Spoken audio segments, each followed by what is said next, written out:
চাওক আজি চাওক কথাটো হৈছে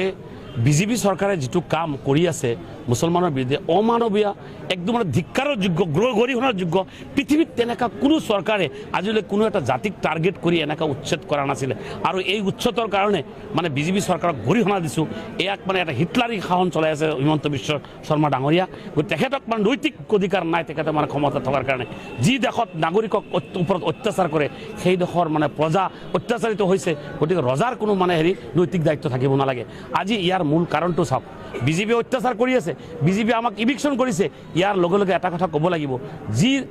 দলে কংগ্ৰেছে আপোনাৰ 70 বছৰ শাসনত আছিলে সেই সময়ত যদি আমাৰ মুছলমান মানুহক মাটিৰ পাট্টাটো দিলেহেঁতেন তেতিয়াহ'লে আজি সেই ইভিকশ্যনৰ কবলত আমাৰ মানুহখিনি নপৰিলেহেঁতেন ইয়াৰ কাৰণে সমানে সমানে দায়ী কংগ্ৰেছ আৰু বিজেপিক ধিক্কাৰ জনাইছোঁ এই বিজেপি চৰকাৰ কম দিনৰ ভিতৰতে আপোনাৰ উৎখাত হ'ব অসমৰ ৰাইজে উৎখাত কৰিব মাত্ৰ গৰু আৰু আপোনাৰ গাহৰিলৈকে পলিটিক্স কৰি আছে উন্নয়ন ক'ত গৈছে আপোনালোকে নিজেই গম পায় গতিকে উন্নয়নৰ একফালে ৰাখি কিনে সমাগত নিৰ্বাচন আগত ৰাখি কিনে এটা জাতিক টাৰ্গেট কৰি উচ্ছেদ কৰি আছে এইটো ভাল কাম কৰা নাই বিজেপিয়ে